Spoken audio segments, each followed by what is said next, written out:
तर मित्रांनो, पहिल्या व्हिडिओमध्ये पाहिलं आपण की गणेश सोबत काय झालं। तेव्हा त्याच वेळी या महिलेची अंगठी पिशवीत पडली असावी हा सर्व प्रकार त्याच्या लक्षात आला आणि त्याने पटकन त्या महिलेला आवाज दिला।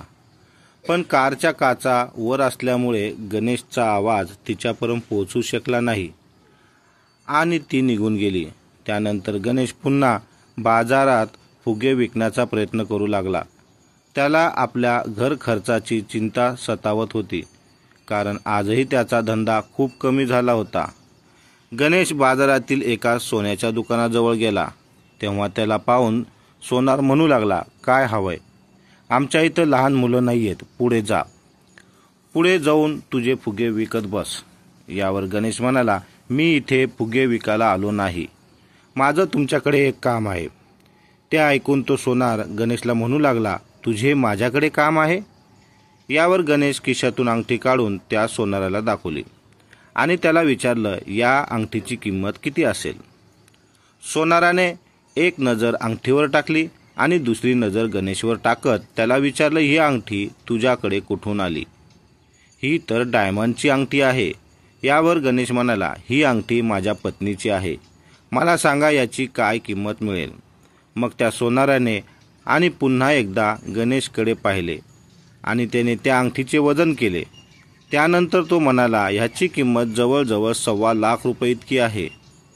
त्या अंगठीचे मूल्य ऐकून गणेश चकित झाला आणि म्हणाला, ठीक आहे। तो सोनार म्हणाला, तुला ही अंगठी विकायची आहे का?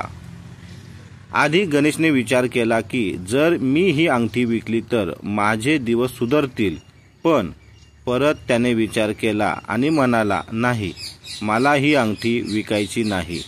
यावर तो सोनार गणेशला म्हणाला, मग काय झक मारायला इथे ही अंगठी घेऊन आला आहे का? पुढे काहीच न बोलता गणेश ती अंगठी घेऊन तिथून निघून गेला। घरी आल्यावर त्याने पाहिले की त्याचा मुलगा तापाने फणफणला होता। त्याची पत्नी त्याला म्हणू लागली की सकाळपासून याला खूप ताप आहे। आज गणेशचा धंदासुद्धा झाला नव्हता, त्यामुळे तो काही न बोलता शांतपणे कॉटवर जाऊन बसला। त्याच्या मुलाचा ताप वाढत चालला होता। त्याची पत्नी रडत होती। घरात खाण्यापिण्याचे थोडेफार सामान होते, पण दवाखान्यात नेण्यासाठी खिशात 1 रुपया नव्हता। गणेश विचार करत होता की मी माझ्या मुलाला हॉस्पिटलमध्ये कसे घेऊन जाऊ? मग तो विचार करू लागला की जर आपण ही अंगठी विकली तर त्या मॅडमला थोडी समजणार आहे आणि ती माझ्यावर संशयसुद्धा घेणार नाही। जर मी ही अंगठी विकली तर मला माझ्या मुलाला दवाखान्यात नेता येईल आणि माझी परिस्थितीसुद्धा सुधारू शकते। त्याच्यासाठी 1.25 लाख रुपये ही काही लहान गोष्ट नव्हती। गणेशने त्याची पत्नीला हाक मारल्या। जेव्हा ती त्याच्याजवळ आली तेव्हा गणेशने तिला कॉटवर बसायला सांगितले। ती कॉटवर बसली व गणेश तिला म्हणाला, जी अंगठी आपल्याला काल पिशवीमध्ये सापडली आहे ती खरंच सोन्याची आहे। हे ऐकून कविता त्याच्याकडे आवाक नजरेने पाहू लागली। मग गणेश तिला म्हणाला की मी सोनाराकडे गेल्याचे सांगितले आणि तेही सांगितले की याची किंमत तब्बल 1.25 लाख रुपये इतकी आहे। त्यावर ती म्हणू लागली, परमेश्वराने आपली मदत केली, हे भगवंताचीच देण आहे। परमेश्वराची सुद्धा अशीच इच्छा आहे की ही अंगठी विकून आपण आपल्या मुलाचा इलाज करावा। ह्यावर गणेश म्हणाला, हे बघ, मला माहीत आहे की ही अंगठी त्या महिलेची आहे। आज ती महिला खूप चिंतेत दिसत होती। मग त्याची पत्नी म्हणाली, पण ती बाई तुम्हाला परत दिसेल याची काय गॅरंटी? यावर गणेश म्हणाला, मला त्या महिलेचा कार नंबर लक्षात आहे। तुला तर माहीत आहे माझे डोके या गोष्टीत किती फास्ट चालते। मी तिच्या गाडीचा नंबर लिहून ठेवला आहे, कारण कधी मी विचार केला की मी तिची अंगठी तिला परत करेल, पण नंतर पुन्हा विचार केला की आधी या अंगठीची किंमत विचारावी। त्याची पत्नी म्हणू लागली, तुमचा मुलगा आजारी आहे, जर तुम्ही तिला ही अंगठी परत दिली तर ती फार तर फार तुम्हाला 400 ते 500 रुपये देईल। तुम्हाला माहीत आहे का औषधे आता किती महाग झाली आहेत? त्यात जर काही टेस्ट करायला सांगितली तर आपण एवढा खर्च कुठून करणार? त्यामुळेच सांगते, इतका प्रामाणिकपणा दाखवण्याची काही गरज नाही। आपला मुलगा आजारी आहे, जर त्याचा सुद्धा विचार करा। जर मुलाची तुम्हाला थोडीसुद्धा काळजी वाटत असेल तर ही अंगठी जाऊन विकून या. त्या मॅडमला काही कळणार नाही. तिला तर तुमच्यावर संशयसुद्धा येणार नाही. पत्नीच्या सांगण्यावरून गणेश पुन्हा त्या सोनाराकडे गेला आणि त्याने खिशातली अंगठी काढून काउंटरवर ठेवली. पण त्याचे एक मन म्हणत होते की ही अंगठी त्या महिलेला परत करावी आणि दुसरे मन आपल्या आजारी मुलाचे विचार करत होते. गणेशला त्या महिलेबद्दल विचार करू लागला की तिच्यामुळेच आपल्या मुलांना पोटभर अन्न मिळाले आणि मी त्या महिलेची फसवणूक कसं करू. तो अंगठी घेऊन दुकानाच्या बाहेर आला. त्यानंतर तो बाजारात आपल्या एका मित्राकडे गेला जो ड्रायव्हरची नोकरी करत होता. गणेशने त्याला आपल्या खिशातील कागदावर लिहिलेल्या त्या महिलेच्या गाडीचा नंबर दाखविला आणि म्हणाला की या नंबरच्या कार मालकाची माहिती काढायची आहे. त्याच्या मित्राने तो नंबर लगेच ओळखला, कारण त्या नंबरची कार मार्केटच्या जवळ असलेल्या एका मोठ्या बंगल्यासमोर उभी असते हे त्याला माहीत होते. कदाचित ती मॅडम तिथेच राहत असावी. त्यानंतर गणेश त्या मॅडमच्या घरी गेला. त्याने बंगल्याच्या गेटवरची कडी वाजवली तेव्हा एक वॉचमॅन बाहेर आला. मग गणेश म्हणाला, मॅडमला भेटायचं आहे.